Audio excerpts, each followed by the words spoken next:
Merci Monsieur le Professeur. Alors la question de cours, c'est pour vous Anne-Sophie Graff. Comment modifier l'équilibre du système de retraite?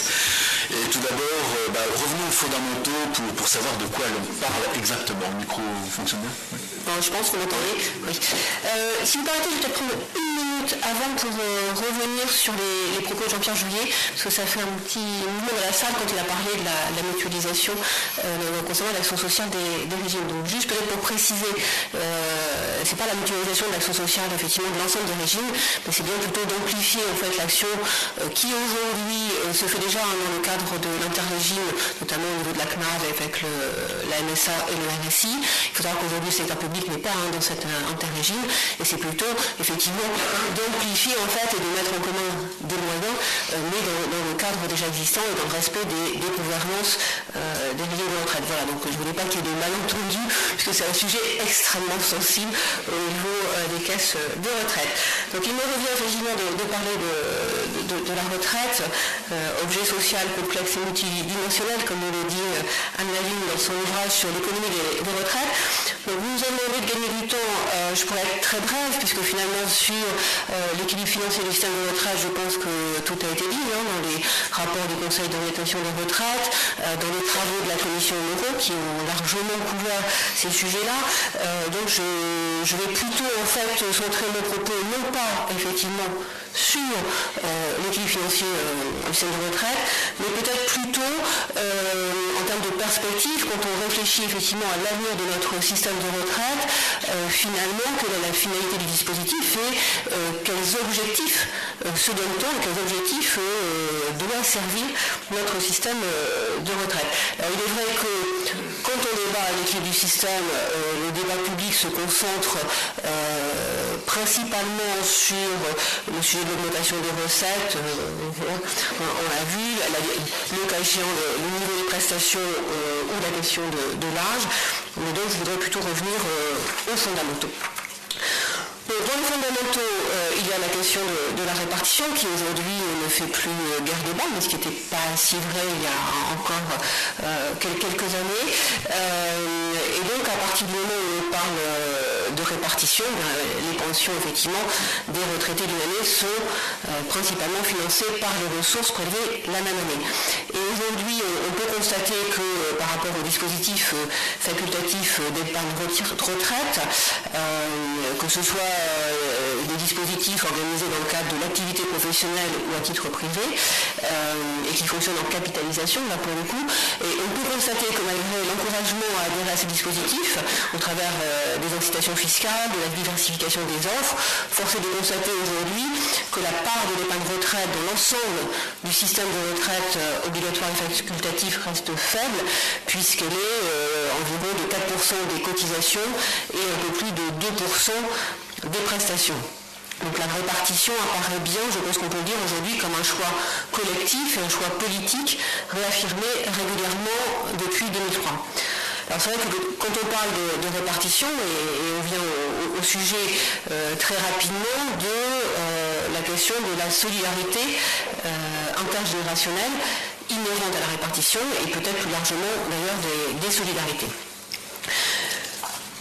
Puisque, si je reviens un peu aux fondamentaux de la protection sociale, instituée dans le cadre de nos régimes obligatoires, elle résulte d'une imbrication étroite entre des mécanismes d'assurance et de solidarité. On retrouve les propos de mon voisin, et comment effectivement arriver à fournir une assurance efficace des risques de l'existence, tout en réalisant une redistribution au sein de la population des assurés.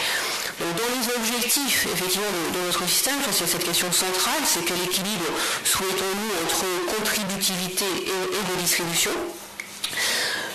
Toujours dans les objectifs de notre système de retraite, je pense qu'il y a l'objectif important du maintien du niveau de vie à la retraite, comment garantir une retraite d'un niveau satisfaisant, sécurisé et prévisible. On voit que c'est un sujet important dans les débats qui ont eu lieu encore très récemment dans le cadre de la réforme en cours. Je pense qu'il y a aussi le sujet qui est lié à la contributivité, à la dimension de contributivité à la retraite obligatoire, mais qui est aussi de rechercher une adhésion au système de retraite de toute la composante de la société, puisqu'on voit bien, et notamment chaque fois qu'on aborde le sujet de réforme, que la question de l'acceptabilité sociale de la réforme est fondamentale, et que pour cela, l'acceptabilité passe par une adhésion, une compréhension et une lisibilité en fait du système. Bien sûr, il y a l'objectif au travers de la redistribution, de réduction des inégalités et la redistribution intragénérationnelle, ça j'en ai parlé. Alors c'est que notre système aujourd'hui comporte de nombreuses dispositions qui vont dans ce sens-là, que ce soit en ce qui concerne le minimum de pension, les femmes, les droits familiaux, mais aussi des modalités de validation de trimestres, notamment pour les périodes de chômage. Cette redistribution dans nos systèmes est vraiment un choix historique, mais on voit là aussi qu'elle peut évoluer. Là aussi, c'est fait l'objet des débats en cours. Et puis enfin, un objectif de diminution de la pauvreté parmi les personnes âgées, et là au titre de la solidarité nationale. Donc on voit bien qu'on a un panel en fait, d'objectifs assez variés, mais qui vont tous dans le même sens, c'est-à-dire il s'agit en fait de faire de la retraite obligatoire la ressource principale pour une très large majorité des Français à la retraite. Alors, ces objectifs et le poids respectif qui leur sont donnés, parce qu'on voit bien qu'au fil des réformes, ce poids respectif peut évoluer, relève clairement de choix politiques et collectifs. Alors, tout objectif peut bien évidemment être remis en cause ou rediscuté, mais il est souhaitable qu'il le soit de manière transparente afin que les affiliés puissent comprendre les évolutions et adapter leur comportement en conséquence. Et là, en tant que gestionnaire de régime de retraite, on peut dire que c'est un sujet dont on sait bien, sur lequel on a encore des progrès à faire sur ce qui concerne la lisibilité de notre système. Alors, j'en arrive à la question qui a été évoquée dans l'introduction par Jean-Hervé Lorenzi, donc qui dit que les travaux de la chaire s'étaient prononcés favorablement, tout au moins majoritairement, si j'ai bien compris, pour un système plutôt soit à point ou en compte notionnel. C'est vrai que ces débats sont très fréquents, mais finalement, est-ce que cette question de compte notionnel, de compte à point versus régime en annuité, est-ce que ça n'est pas davantage une question technique qui doit venir servir les objectifs et la finalité d'un système de retraite, puisque quelles que soient les techniques choisies, ce ne sont pas ces techniques qui permettront de résoudre les questions d'équilibre. Donc ça, je pense que c'est très important de le redire. Par contre, il est vrai aussi que par rapport à certains objectifs, et peut-être ceux de lisibilité que j'ai pu évoquer, certaines techniques permettent peut-être de mieux servir ces objectifs, et très certainement, effectivement, dans le cadre des conventionnels et contrats points, peut-être effectivement qu'on sert mieux l'objectif de lisibilité.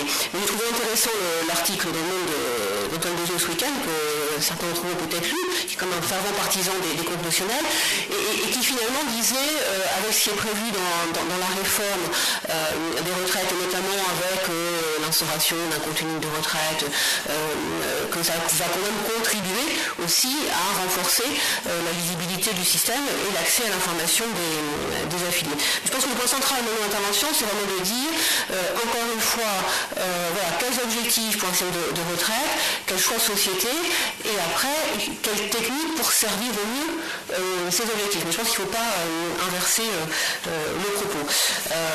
Ça pose aussi la question, au-delà de la lisibilité, de la liberté de choix de l'assuré.